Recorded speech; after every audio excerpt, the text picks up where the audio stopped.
Good. Good morning. This is Riley Temple, and I am with the Reverend Melanie Mullen, who is an Episcopal priest and the Director of Reconciliation, Justice, and Creation Care for the Episcopal Church of the United States. And she is living in Washington, D.C., she is a distinguished graduate of the Virginia Theological Seminary, about which Virginia Seminary is very proud. So good morning, Melanie. Thank you for doing this. Good morning. So let's go back for a bit. And we'll get more into the reconciliation, justice, and creation care. But can you just tell us briefly what that is? Yeah. So in 2016, I got a call from Chuck Winder, who said that Bishop Curry has an idea. This is the extension of his work promoting and doing the Jesus movement, which was his initial ministry focus. And when I asked Bishop Curry what the job was, he was like, yeah, that's your job to figure it out. But it is to sort of live into two of the three of the key ministry areas that Bishop Curry announced at the start of his term, which was racial justice and reconciliation and creation care. The third area being evangelism, which is the purview of my canon boss, Stephanie Spellers. But then also it took on many of the sort of legacy areas that the church had been doing all the great social justice work, if they still existed, in the DFMS structure. So poverty, UTO, all kinds of ways in which we try to make the world a better place. Good, thank you. And we'll get back to that and how it's done and governance, so forth and so on. So let's go back for a bit. You ultimately wound up at the University of North Carolina, didn't you? I did, yeah. Now, where did you grow up? I grew up in Charlotte. My family's from Eastern North Carolina, but I grew up in Charlotte, and I went to Chapel Hill because I got a scholarship. Yeah. And what year was that? I finished high school in 92, and I went to Chapel Hill 92 to 96. Yeah. And when you were growing up in Charlotte, Right. Tell me about your home life. Did you have siblings? I have one little sister who's 4 years younger than me, and two parents who are also from Tidewater in Eastern North Carolina and grew up in the suburbs. But I grew up Presbyterian, Black Presbyterian. I thought that was very normal. I don't think I knew what Episcopalian was at the time, but I thought the world was full of Black Presbyterians too. So. Yeah, and so it was a Black Presbyterian church. Indeed, yeah. Now, when you did you take North Carolina vacations? Yes, yeah. We would sometimes go down to the Wrightville Beach. Sometimes drive down as far as South Carolina. Yeah. I used to spend a number of summers, each summer on Ocracoke. In Ocracoke, yeah, okay. Yeah, until we had to evacuate every year and because of the hurricanes and cut our vacation short, which is too bad. So what were your schools like? I went to public school. That was going to happen. My mom was a public school teacher. My grandmother was a public school teacher. My grandfather was a public school administrator of colored schools. So we were fiercely engaged and believers in not only public school, but the schools that emerged sort of proudly and peacefully after integration. And I was really well aware the folks in my church and in my neighborhoods were the folks who kind of paved the way. So yeah, and Charlotte had great public schools. So, yeah, and I actually believe, Melanie, that school integration was not the best thing for our children. Yeah, it or for the communities in a lot of respects. I mean, I remember, asking my mom and my sister and my grandma, like, should I be a teacher? Because everybody else was teachers, and they Yeah. would say it's not what it was Yeah. generations ago, and they Yeah. described how hard it was. My grandfather was basically a under superintendent for Negro schools and lost his job with integration, and folks who were administrators had no place. And so, yeah, that is a really bittersweet bit of history, that we kind of live You through. are talking to a person who went to the all Black schools of Richmond, Virginia, Uh-huh. and I was at Yeah. Armstrong High School, Yeah. and which is not what it used to be. Those schools Yeah. just went down. But when you had the Black talent all in one or two places, magic happened. But Right. Yeah. Yeah.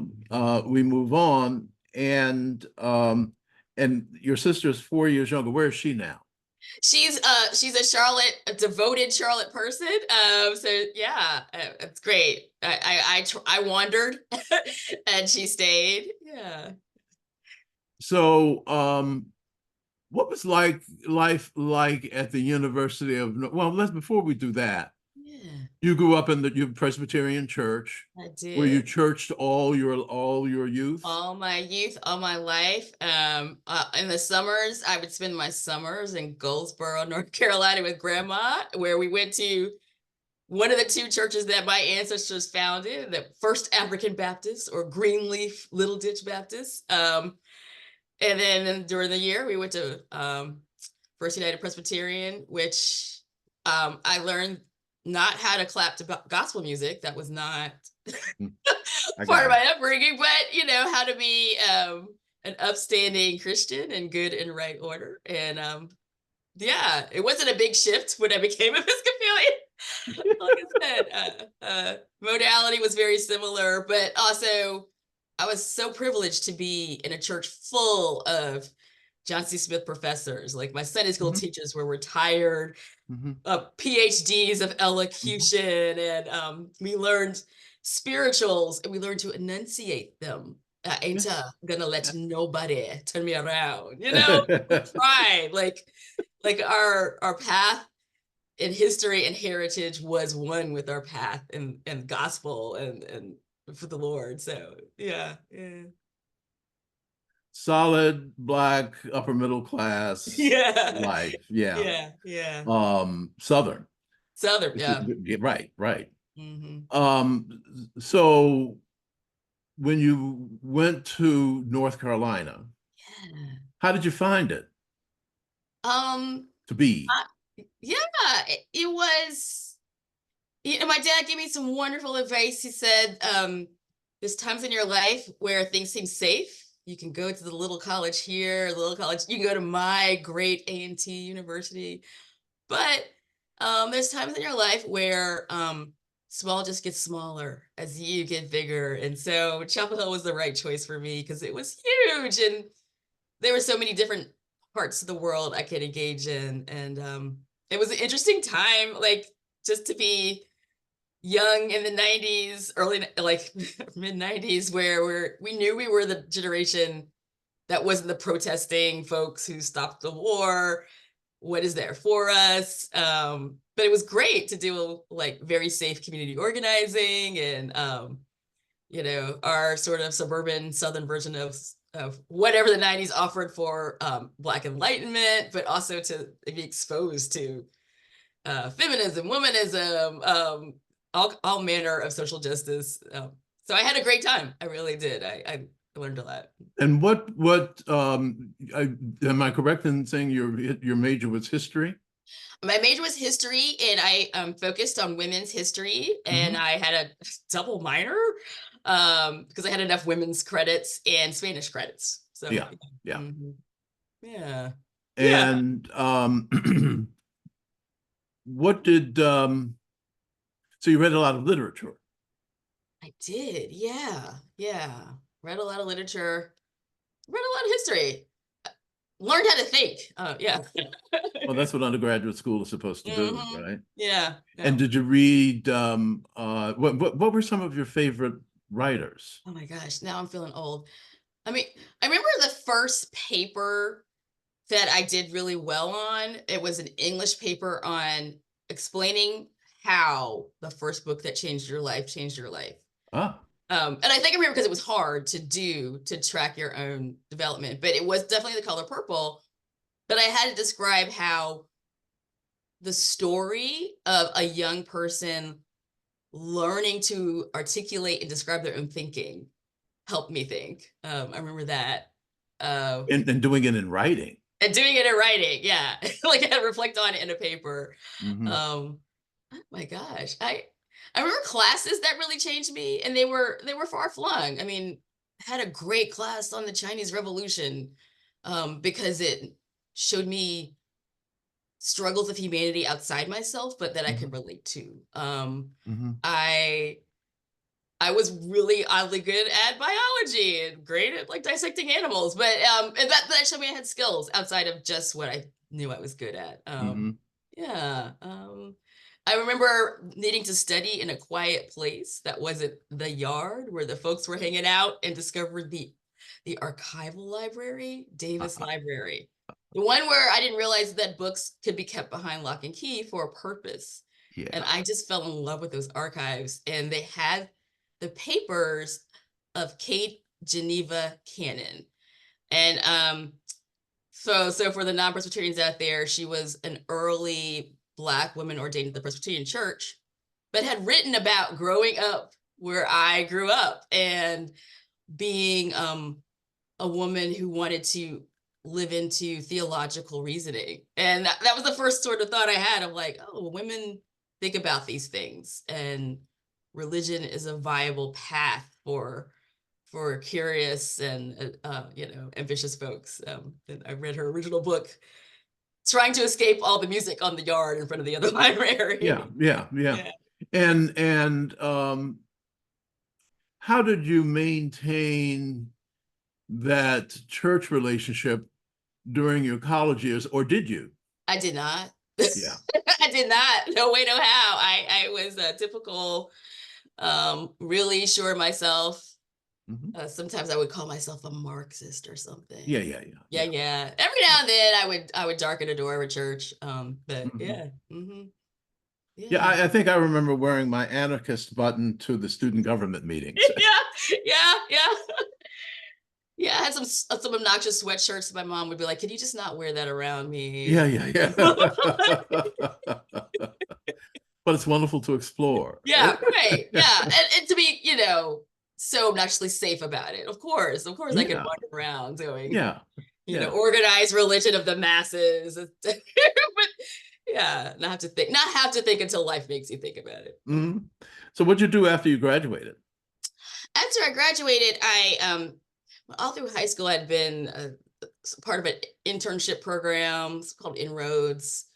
And so it had set me up for a career that I knew I didn't want in banking. And to put off my little banking career, I sat down one day and kind of heard that the mayor of Charlotte was running for Senate. Who was that? His name was Harvey Gantt. Oh, And I thought, well, I just graduated this week and I would like to do something different. Maybe, and I felt like, it was like, God, what am I supposed to be doing? And I realized that I was afraid of money. I was really intimidated at the thought of politics. I didn't know what to make of it, and talking to people all the time. And so I called and volunteered for the finance department, and they hired me. And that was my first job out of college, working a Harvey Gantt senatorial race. But it really shaped me, changed my life. And when that race was over, though, there was some bridge area that I had to go and take my little job at the bank, doing doing investment services work. So I had, stocks and right. bonds for elders. Well, you had to punch a clock. I did. I had to, that was important too. You got to learn how to do the low jobs that are not so exciting to you. So Harvey Gantt is a hero as far as I'm concerned. and unfortunately a sacrificial lamb. So you mentioned in something I read about you that you developed a friendship with some women ministers or a woman minister who might have inspired you. I went to grad school and kind of wandered around, but when I moved to DC, because I couldn't figure out where I belonged. I was like, Yeah, where'd you go to grad school? Oh, I went to Clark Atlanta to study a program in Africana Women Studies because the bank got boring, and that was great. But when I ran out of scholarship money, politics came calling, and so and I worked on a race, New Orleans, and a lot of different gubernatorial races, and that brought me back to DC with a congressperson. Who? With Lord have mercy, William Jefferson. So William Jefferson, Louisiana. from Louisiana, right? He had run for governor, and I had been down there, and was a sitting congressperson, and at the time head of the Congressional Black Caucus, and so offered me a job, and I came, and was kind of wandering around DC, wondering now what? Am I an academic? Am I gonna go to law school? And so there was a suggestion that I find some women to talk to who live a life that I might be curious to live. And so I went out and I met 5 Black women. I just kind of called them up. I was like, I'm new in town. You don't know me. One of them was Judy Fitris Williams. There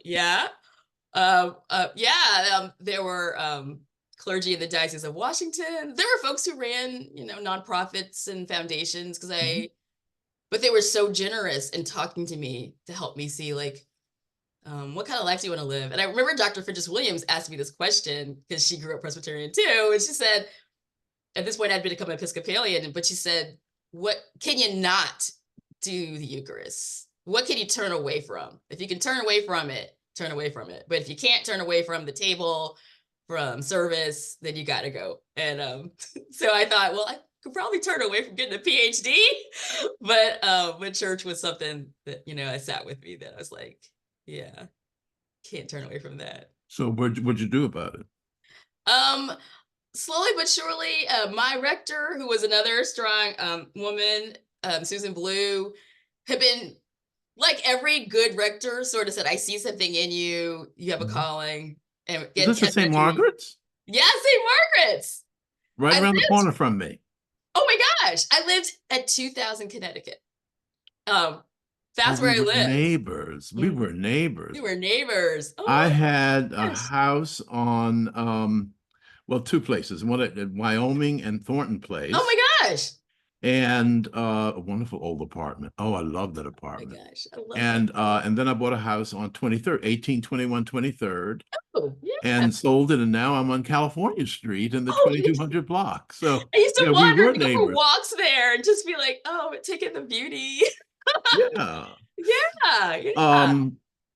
So you went to St. Margaret's? I did. Eventually, my grandmother died, and my mom said, we raised you to be a church-going person. You have got to find a church. And so I literally wandered the neighborhood and realized I lived beside a church, like one building over from a church. And I thought, well, I don't really know what Episcopalian is, but I'll go in there. And it was a good place to start.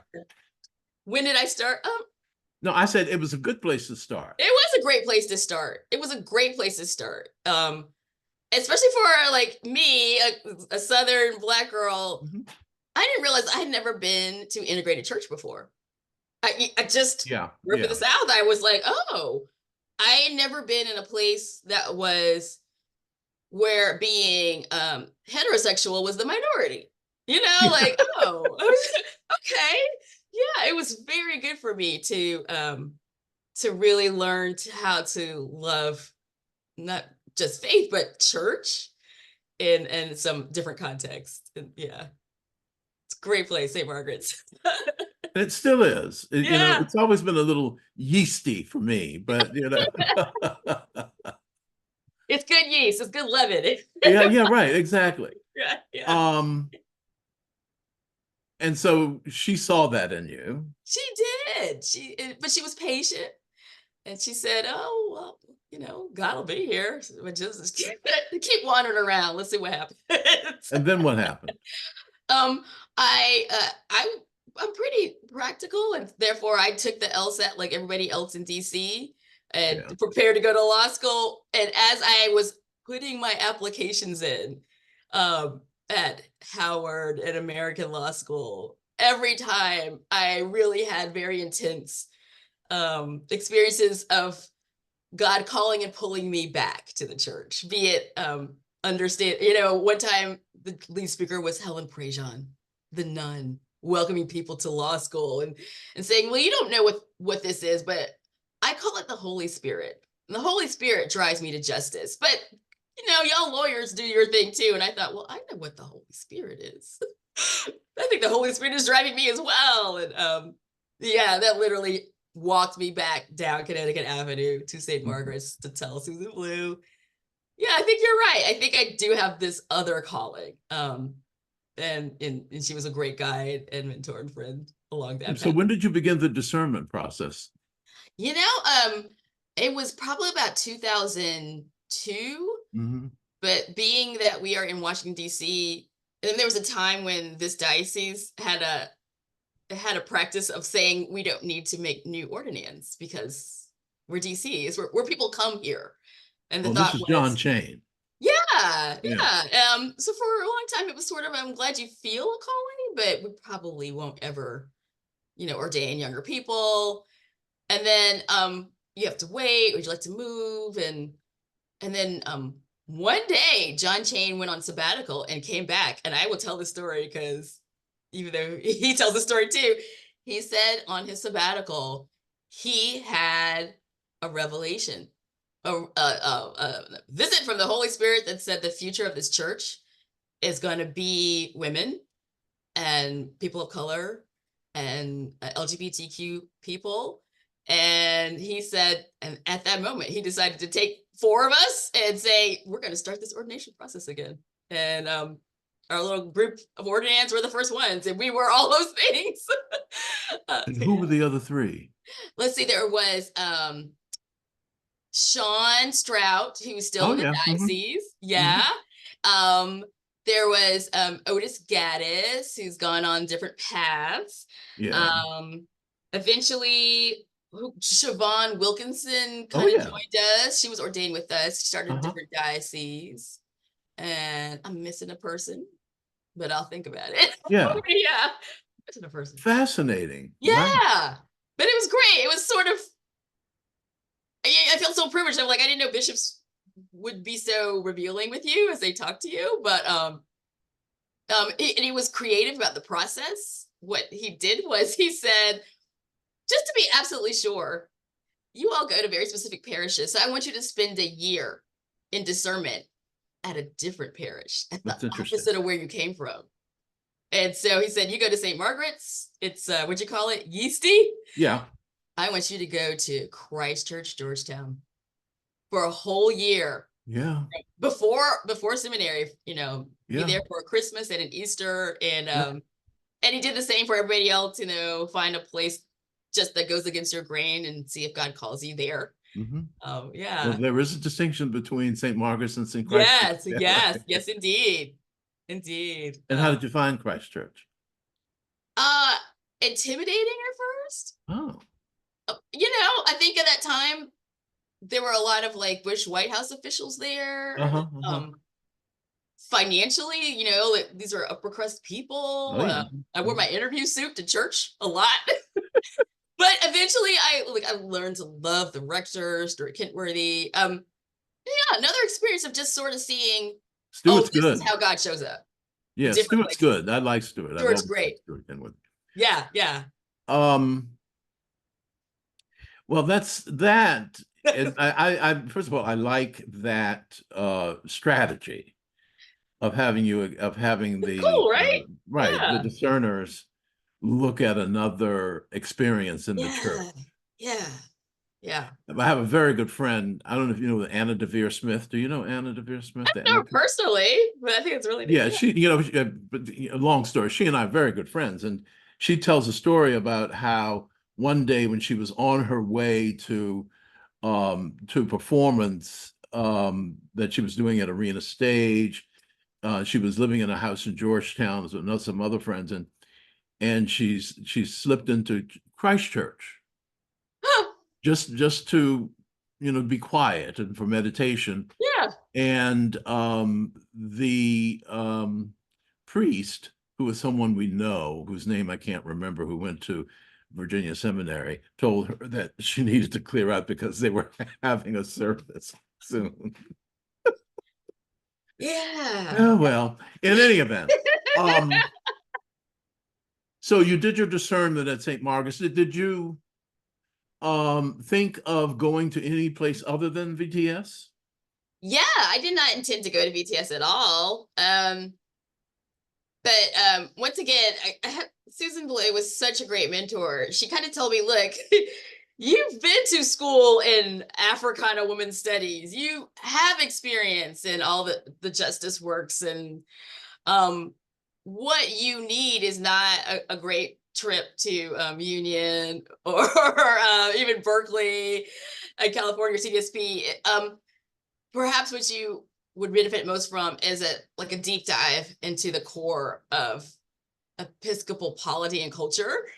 To be a little more frank, she said to learn how to drink liquor with those old boys from Alabama. I And so see. she's like, yeah. I see. And she was right. She was so right. Like VTS was great for me. Bishop Shane was concerned. I think he thought that VTS is not a place where people of color or women would thrive. And the dean and Charles Fisher both went out and visited Bishop Shane and said, no, we're a great place. This is good. Senior ordinands. And so he said, okay, I like this dean. I met Charles Fisher.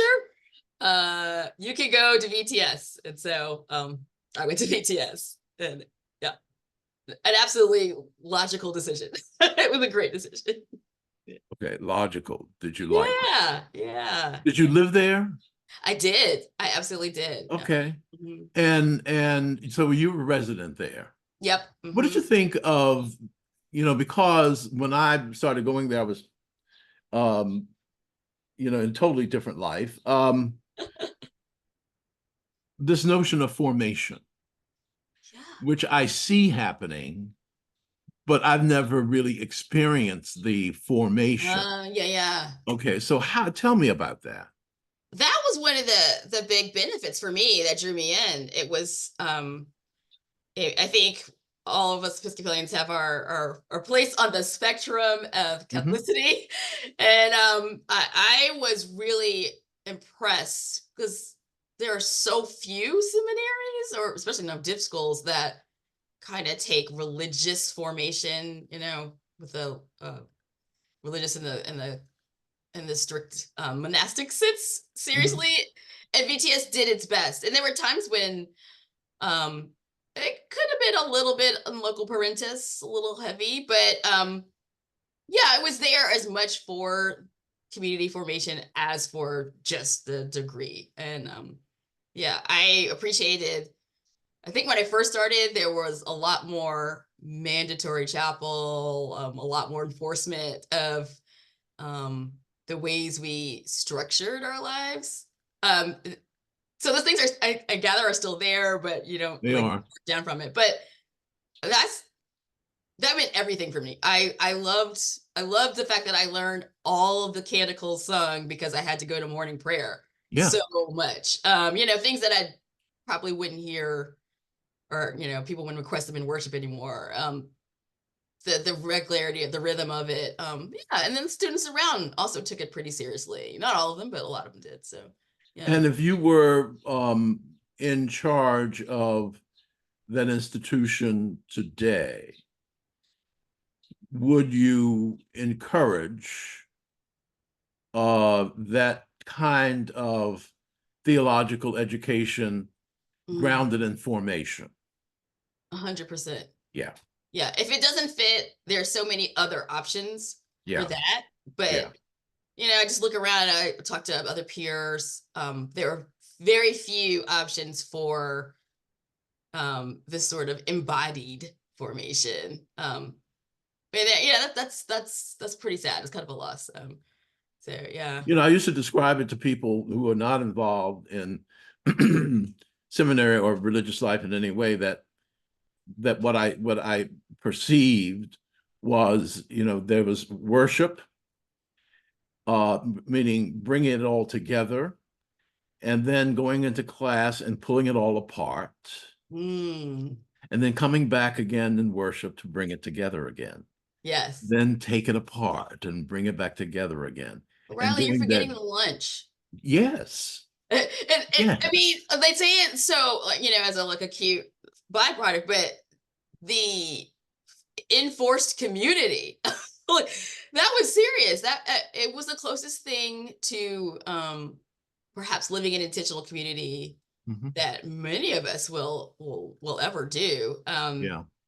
Yeah, like breakfast, lunch, dinner, living in dorms with folks who had their various means of both prayer practice and understandings of how to be religious colleagues. Now, so when you graduated from seminary, where did you go? You were here in the District of Columbia. You were. Yeah, I mean, when I first graduated, I didn't have an offer just yet, but I had applied for a lot of things, and I I spent 3 or 4 months with Bishop Marianne Buddy, who I think the diocese was going in some transition, and she it was just the perfect lineup of, she was like, I want to explore what it means to do children's and youth ministry. Not that that was something I knew anything about, but I like the idea. It's like, I can help you design a format to systematically explore and study what's needed, what's not. So I did that, kind of like toured all the churches, talked to people, gathered people together, what's needed, what should this happen, what should this ministry look like. In the meantime, the church that I interviewed with finally made its call for this really elaborate and dramatic sort of new sort of ministry process. But it was a long interview process at What, St. Paul's Richmond. Yeah, yeah, yeah. So that was my hometown. I think when I heard that you were going to Richmond, I Did you pray said, for me? "Oh no, God!" Richmond can be so insular. Yes, Richmond can be many things. Yeah. Tell me Yeah, about your Richmond experience and in St. yeah. Paul's. But let I me don't. before you say that Yeah. though, let me hasten uh to tell you that what I see, you can tell me if I'm wrong, as the culmination of your experience there, the book that you worked on with Yeah. Graham, Yes. Yes. Yeah. as the pinnacle Yeah. of what those parish histories should be about. Yeah. Okay. You're not wrong. Okay. So tell Yeah. me about St. Paul. I did not mean to end up in Richmond. Yeah. I spent one of my summer kind of in seminary jobs running the summer camp on Church Hill, based at a partnership between the high school and Richmond Hill, the monastic Yeah, community, yeah, by yeah. Episcopal priests. And so, as a seminarian, they let us kind of live there and run this adult summer camp. It was a racial justice summer camp, taking a white church and a black church every week, bringing them in as residents to the monastery, and then the field of learning was these children who lived on Church Hill, where they were doing hands-on work, and then at night reflecting on what working with underprivileged Black children meant for how they process their own history of growing up in a racially divided Richmond. So And that was taxing. It was living in this, just haunted part of Church Hill. It was thick, the racial history, the stress. And so I'm surprised that I applied for the job at St. Paul's. After that, it was wonderful, but really challenging. And I was not under any illusions that I was living in this place that was 1 foot in the present and 1 foot in 1864, like constantly, yeah, That's true, you were. yeah. But it By was the way, I have to tell you, my childhood home oh yeah, was on Grace Street on Gray Street. between 31st and 32nd. Oh my gosh. And it's a block with two houses in it. One of them was ours. And it sat in this block that overlooked, the James River. River, okay. Right. And on one side, on the eastern side was Chimborazo Park, and on the western side was Chimborazo Playground. Oh wow. And we used to play in that park. Wow. And I realized later on that where Chimborazo Park was where the Confederate hospital had been, and our house sat on land that had been a part of that hospital, which is something I was happy that I did not know when I was growing up. When you were little, yeah. Yeah, but I would walk from there to Armstrong High School on 31st Street. On 31st Street. And pass by Doug Wilder's home, his first office, the home of Ethel Bailey Furman, who was the first Black architect in Virginia and woman, all of that history. Just right there. Right there. Yeah. And then things began to change. And change and change and change. Yeah. Drugs. Yep. Drugs. Violence. So you were right there in where I had been. And it was great when there was segregation, but then after the drugs, it was, something had to be done. And I think you may have been there during the very bad period. I was there in a period where you saw the seeds of what, many folks were going to call gentrification. Oh yeah, of course. Yeah, you're right. In some places, those seeds were spreading fast. And some people thought, it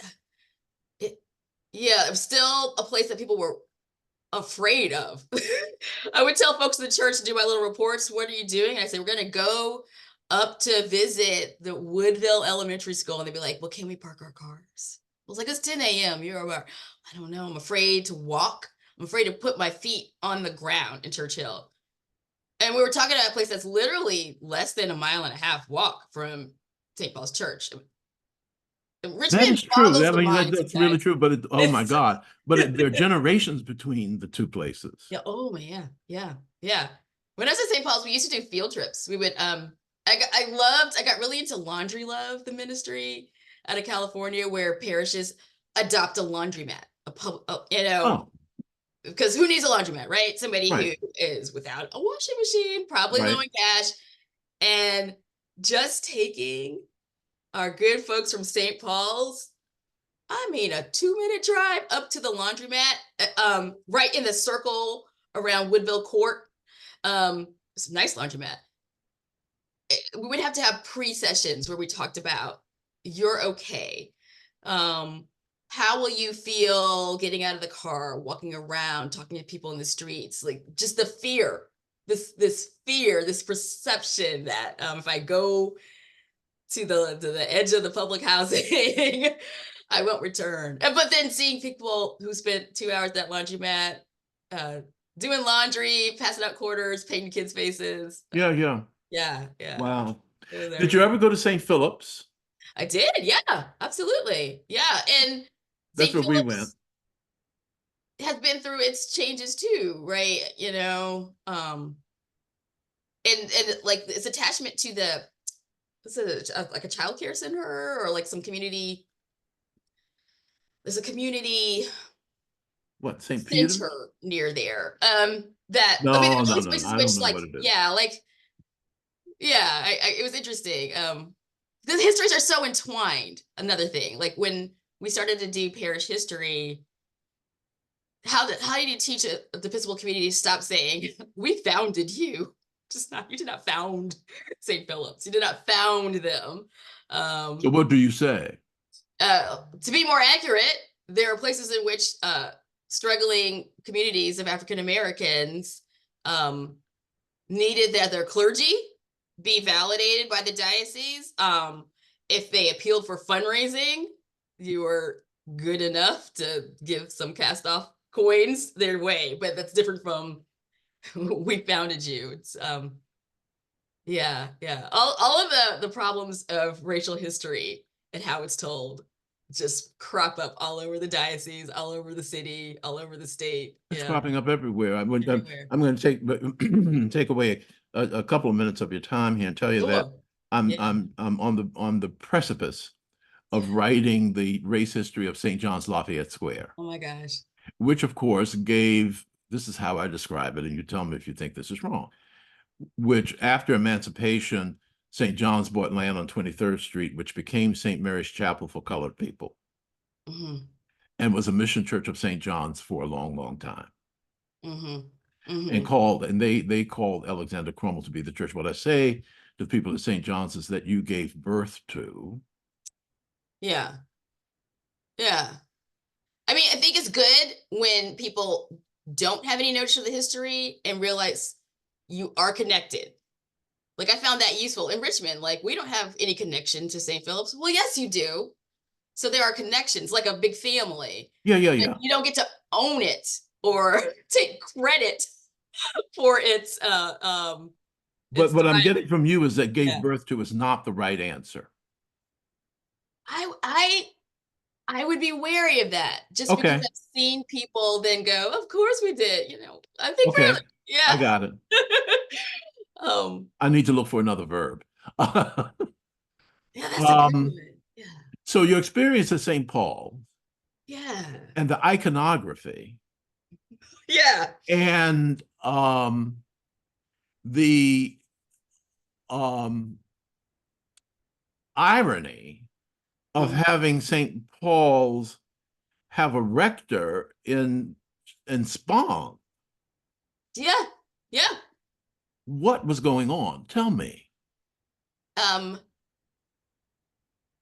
best way to describe that is when we finally got around to talking about our history, most of the members of St. Paul's would say, I never even noticed the windows.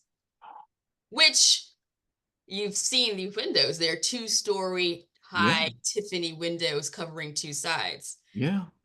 There is a cultivated bit of cognitive blindness, we'll call it, or dissonance, that I think the good folks of St. Paul's had to do in order to keep going and be the great liberals that they were as people in a place that was this temple to Confederate history. And I think if they spent time thinking about it, the dissidents took over and you saw people, moments of anger and sadness. And but mostly, the first response on like surveys would be, I never even noticed. And you think, well, how could you not notice? Because you have to. There's no one helping people make sense of it. Yeah. So, willful ignorance. What was your prayer life like there? Am I asking the right question? That's an interesting question. I don't know if I'm asking the right question. What I want to know is how spiritually did you deal with all those contradictions? Yeah. I either kind of went elsewhere. I mean, Richmond has a lot of passionate, from Richmond Hill to nighttime services at the nice Compline at St. What's over in St. Stephen's? St. Stephen's, like sometimes you have to get away. But also, when I say that community was rich, that community itself was rich. Like the community was a diverse church community. For Virginia church, Central Virginia, some of the most active vestry members and led some ministries were people of color. So like they lived a really welcoming, really embracing way that doesn't quite make sense with their history. Spong had been a hero and still was. Anytime before he moved back to Richmond, he came to town, the church would be full to the back pew out the door. Like, Wow. their experience from modern times on became, we are the place where it's safe to be a progressive in the South. We're this place where you can be a different kind of relevant Christian. We're the place where we can be folks that are still with our very traditional Southern neighbors, but different. And yeah, not perfect, but a place where you can,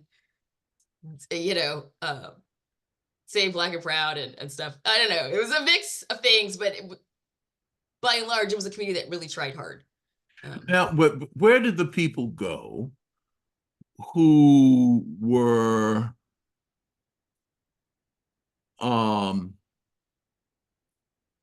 worshiping the celebrators of Southern heritage, if you get my point? Yeah.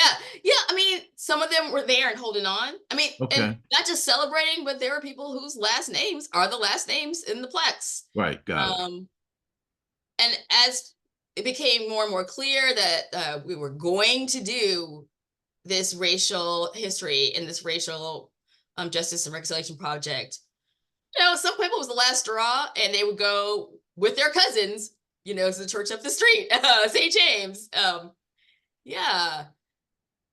Some people had, this was the best part, had total transformations, though. Like, I remember there was a woman a couple generations deep in St. Paul's who ran up to the rector, and she said, "My family, we were the family of the Jefferson's overseers. Those are my ancestors, and you are not going to make me tell all this racial history, and I'm not going to take it." And that woman became the leader for 5 years of the Racial Justice Project. So what happened? What happened? She read 2 books, and just had this teary public, like, oh my gosh, I didn't know any of these things. And became like our champion historian until she died about 2 years ago, cancer. And she died planning a big renaming ceremony for the church, because I want us to be a church that says we are no longer Cathedral of the Confederacy, even as a nickname. Yeah. Linda Armstrong. So what, in it, you talked about, particularly in your introduction, I think, that it was done in community.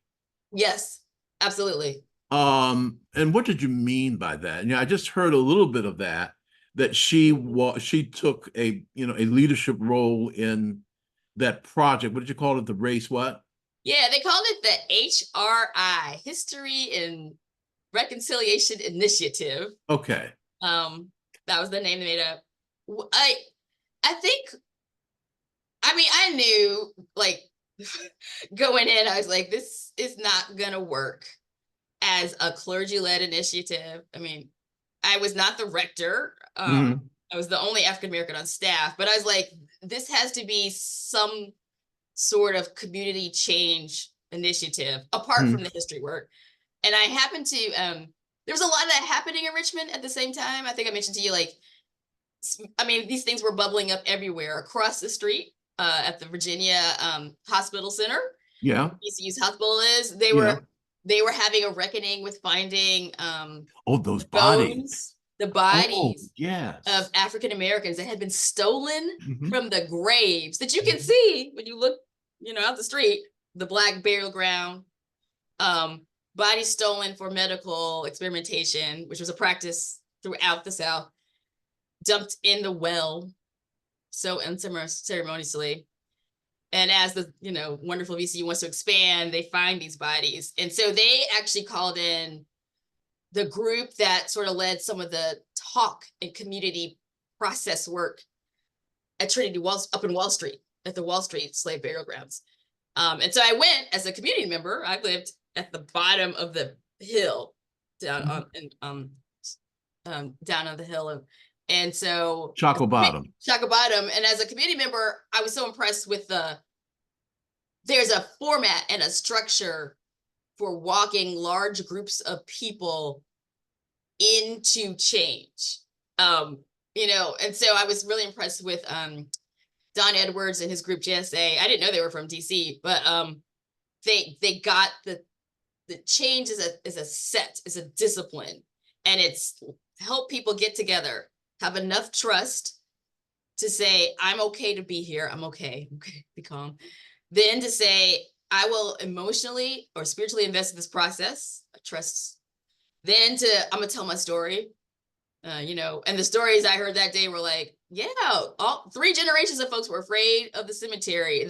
The kids had like rhymes, like clap rhymes about stay away from VCU. They'll steal your body out like tell those stories, dig them up, and then trust that somebody's going to hear them. You're going to write them down. Are you going to honor it? And then find a way to, and that process had a end point of negotiating with, I think it was some of the museums that had the bones, and with the school itself, like, how are you going to honor this space and acknowledge this wrong done? And so I saw that and Don, and I was like, could you do that at a church? I mean, we don't have literal bones, right? But he was like, oh yes, of course. And so he came over to St. Paul's, sat down with me, and 2 of the other clergy people, and explained like there's an intentionality and a process to doing this. And you've seen it, like rectors get burned, but just, we're gonna tell the history. Yeah. Like you have to sort of lay the field to grow something that's going to be very painful and help people invest in the process. And it is a long process. And you have to have clear, transparent markers along the way. And so we talk through, like, what would that look like? A year of invitation, open conversation, really intentional record keeping. Believe it or not, that's really important. People are telling you the story of their grandma's last, the lullaby. We'll hold it, we'll keep it. A place What do you mean hold it and keep it? Did you record it? We recorded everything. I see. Faithfully scribed everything from my granddaddy loved sitting in this pew to Jefferson Davis, and also he loved fishing. Write that down. Granddaddy loved fishing. Right. And where are those recordings, Melanie? They were written recordings. I have copies. The church has copies too, in their own little archive. And we even invited the newspaper in once to sit through one of these mass storytelling things. And I think there were some Sons of the Confederacy outside. Yeah. With their YouTube Facebook live recordings. Yeah. Threatening, and on the inside, packed church of like, okay, we're going to tell our stories. This is going to be okay. And afterwards, they did it. And they said, oh, it was okay. It wasn't that bad. All right. I'm like, yeah, just to have that action, reflection, action, transparency. It let a lot of people have really deep transformations like Linda did. Not everybody, but many by and large. How long did this take?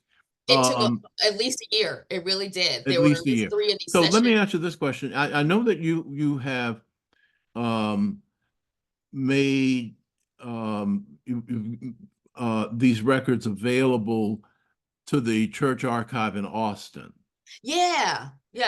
Would it be possible to also share this whole process and the records with the African American Episcopal Historical Collection at your alma mater? Yeah, absolutely, definitely. Mm-hmm. It's rich. Yeah, it's rich. You know what I say? If they can do it at St. Paul's, they can do it anywhere. Yeah. Mm-hmm. Yeah. It went from the first time where we, staff and the clergy, were taking the records to, it turned into what I think people who study history know as community history projects.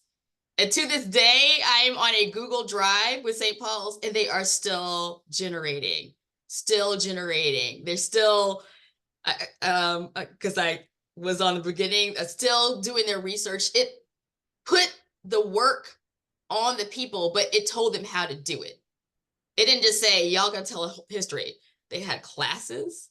I remember the day all the gray hairs sat there with my friend Chris Graham, and he said, all right, you brought your phone or your iPad or your computer. First, let's learn how to turn it on. We did that. Okay, yeah. Then now this is where you find ancestry.com. Okay. Okay. Now this is what a slave record looks like. Oh, okay. Look at the big screen. Okay, now this is when we're going to go to the library. He took them to the library together. This is what you're going to find in the microfiche. So they had the tools that they learned so that they could go out and get the history themselves. So they never had to trust anybody else to tell them how bad the history was. I see. The people that we used at VTS to do the genealogical work said to me, when you have, because there was something at St. John's, a record of a baby being baptized, and of course, at his birth, he was given a Negro who was baptized in 1817, was it? And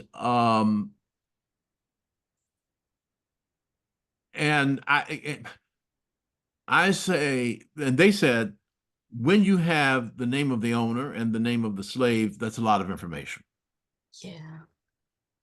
Yeah. And I, and from writing what I call the history and going and saying that's not sufficient. We also have to move to restore the dignity of human beings whose humanity was stripped from them.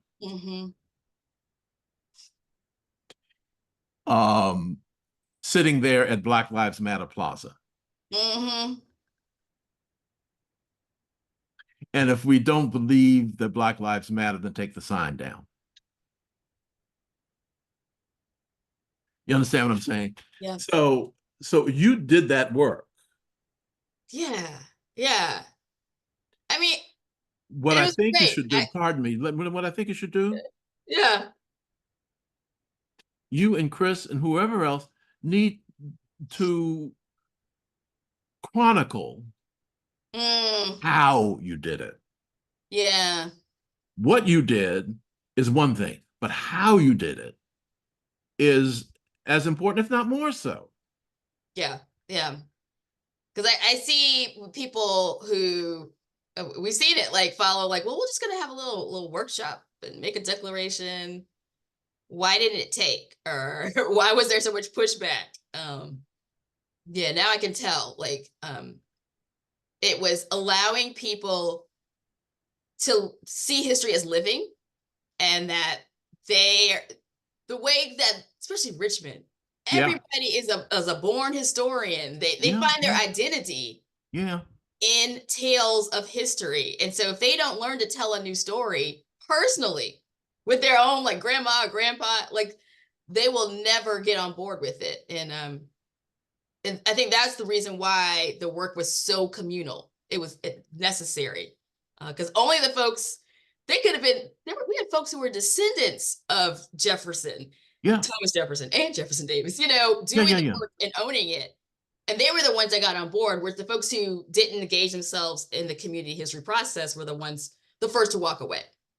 So it wasn't about your closeness to, like, the names or whether or not you're related to the Lees or not. It was, are you at all engaged in the process of understanding how history is made and told? Well, why do you think that is, though, Melanie?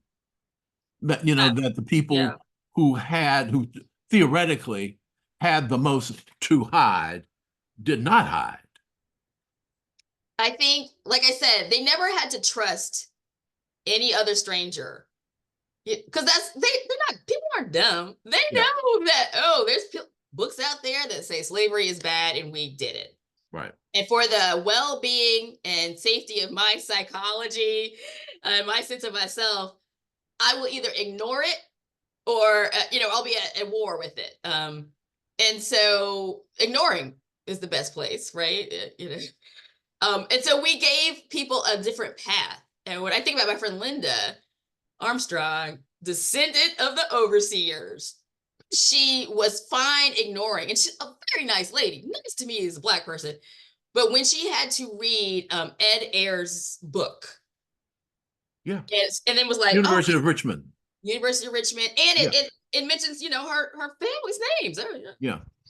Then that was real for her. Like, she didn't have to take my accounting of history personally. And even better, she could go to the library and Ed Ayers could say, now you go and look at the Library of Virginia, microfiche number 12, and you will see your ancestors, they were overseers. You will see the unnamed enslaved people. See how they have no names? Oh, that's really shocking to people. They have no names. Yeah. It's not that people never heard that there's scholarship out there. It's just they don't want to have to accept it from folks who they don't trust. And I think another big piece was that to have the church do it is really important. It's not just community. I did not get this as much as I think my boss, the Rector Wallace, did. He would get emails by the hundreds, even though we were equally public at this time. So this says a little bit about what's going on. You got a question, you can email Melanie or Wallace. You email Wallace and say, well, if we do this history telling, I know my grandma was a racist. She used the N-word all the time. Are you saying she's in hell? Look, like, how am I going to do this work if I think the one woman who loved me is in hell?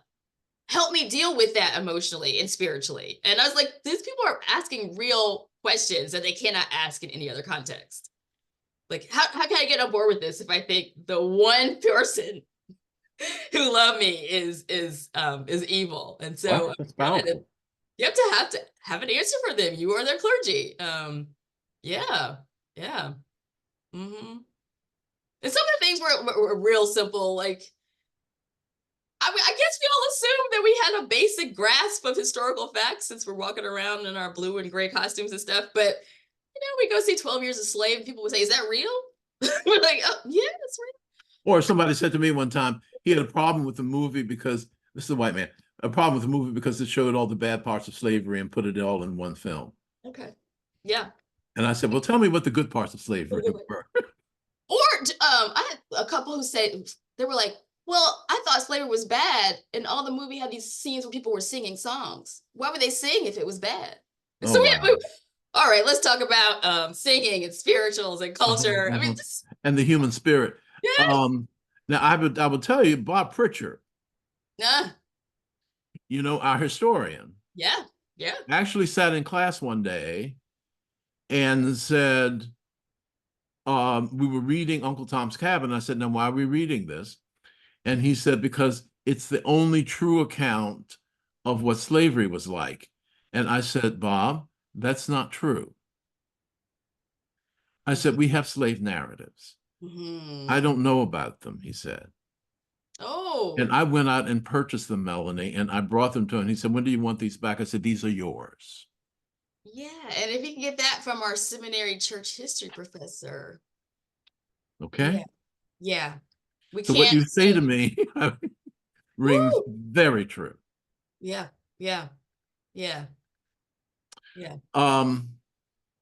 Okay. So what do you see now?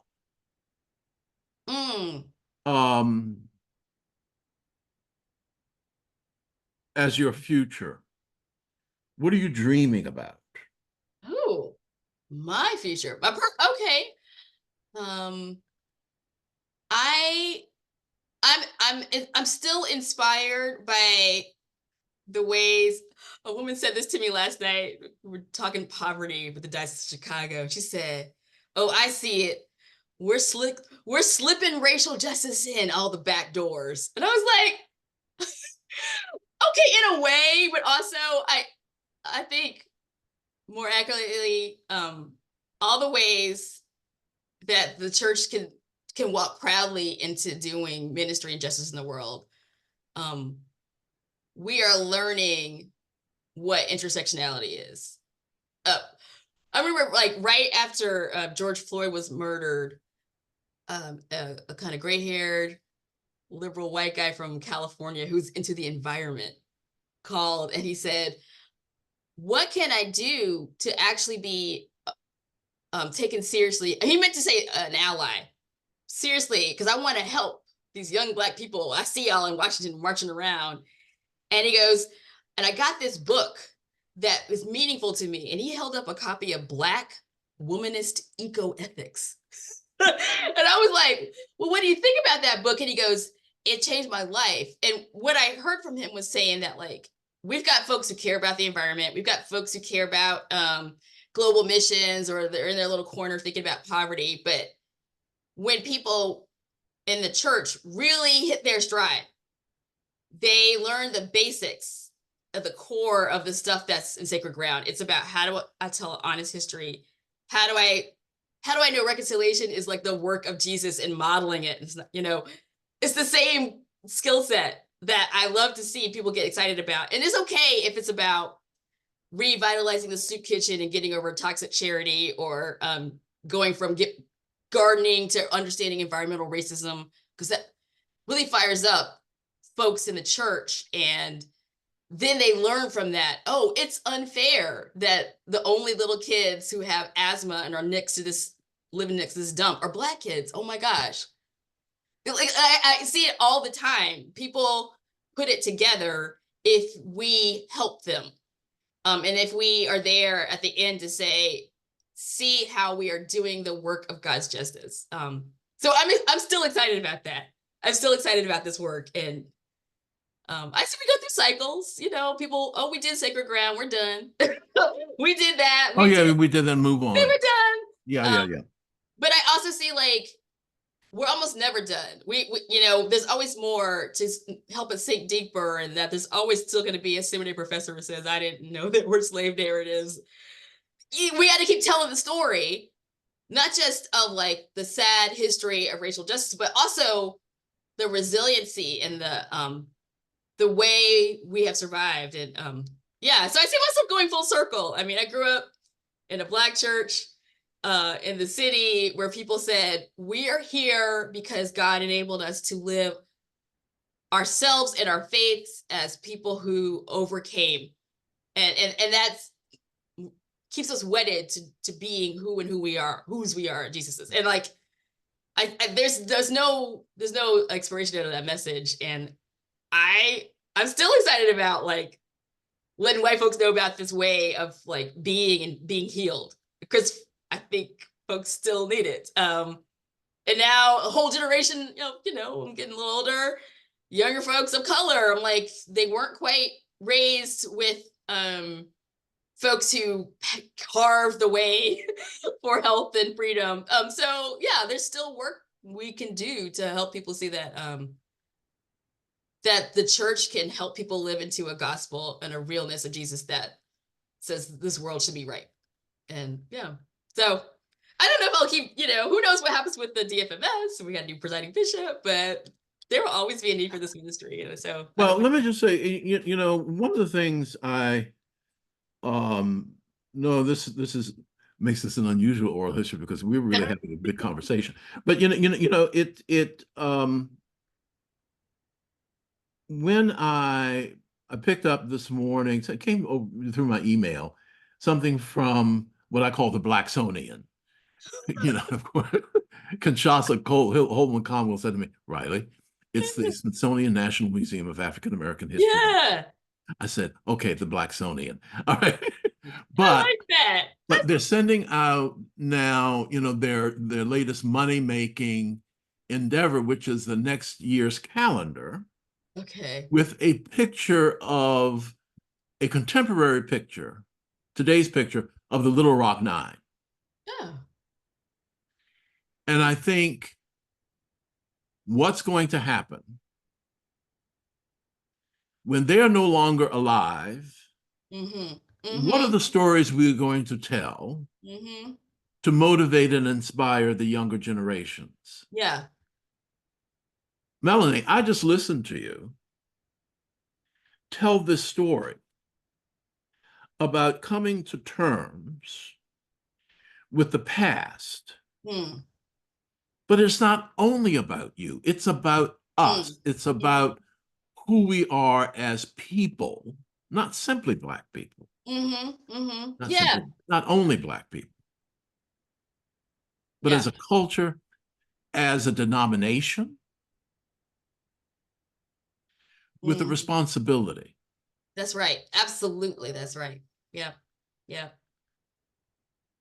And it's Hmm. a big charge. But I do know there's nothing wrong, of course, with honoring the people who sacrifice like that, because I don't know too many of us who would have done that. Right. Yeah. You know what I mean? Yeah. And they should be there. But when do we move on after they're gone? And to whom do we turn after they are gone? Yeah. Yeah. And And I for what purpose? I think, what I think is optimistic, and I don't know if it's just me, but I remember what was the first MLK holiday?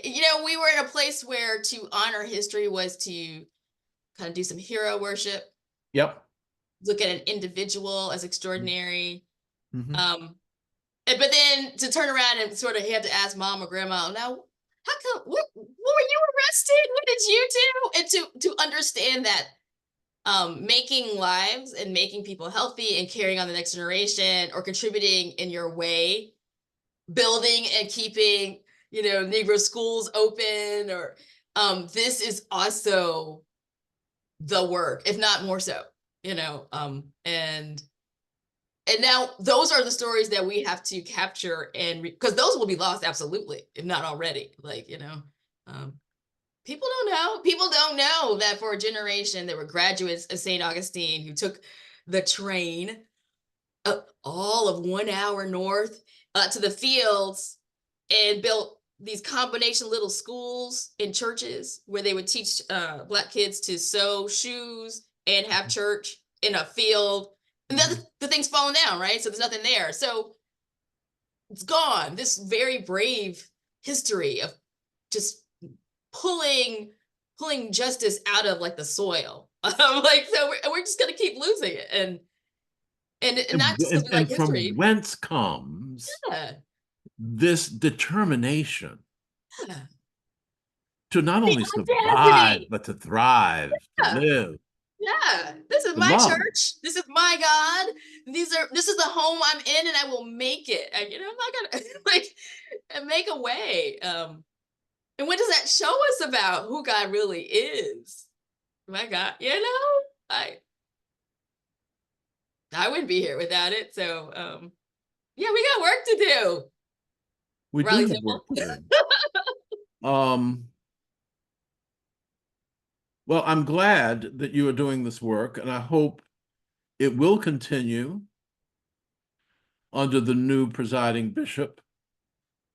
And we will have to give ourselves an opportunity to grieve. Yes, yes, right. I see it very much like the feelings that we must have had at the end of Barack Obama's Mm, term. Of course, we were outraged at mm, what succeeded him, but we did have to grieve the loss of a Black president. yeah, absolutely. Yeah. So I don't know what y'all are planning for the presiding bishop, and oh God, I hope his health holds out. Yeah, yeah, yeah. I think he will be able to really enjoy his retirement. Uh, Looking hale and healthy as I saw him this weekend. And that's good. But you're right. It's we will be grieving. We'll be grieving his loss as a leader. But also, I remember when President Obama left office, I did not remember before he was installed how much I did not feel that I could love this country. And I feel like perhaps seeing Bishop Curry leave, well, of course we love this church, but we, or at least I, in seeing his leadership, knowing that, oh my goodness, our presiding bishop is an African-American person of color. It is my church. Absolutely. And I'm sad for any moment of the day I didn't get to feel that fully in my bones before. Right. And, you know, and it loves us back. Yeah. Yeah. And the one thing I say, you know, when people were talking about, we have these sacrificial lambs everywhere, Colin Kaepernick, you know, i.e., what is it about unrequited love that you don't understand? Oh my You know, goodness. Michelle Obama saying, for the first time in my life, I'm really proud of my country. What is it about this that you don't understand? And why we are not allowed in their minds to feel that way. I love it.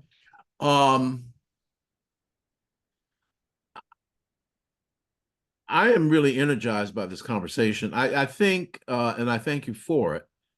And I know the church will thank you for it. And everybody else who's a scholar many years down the road, when you and I are no longer around, who will access these records and will hear you. Speak to them. I took an oral history of Philip Jackson. Okay. You know, Trinity Wall Street. Oh yeah. Yeah. Fascinating man who I think you should get to know. I should. Who had a conversion experience at the age of 28, had never been churched before. Wow.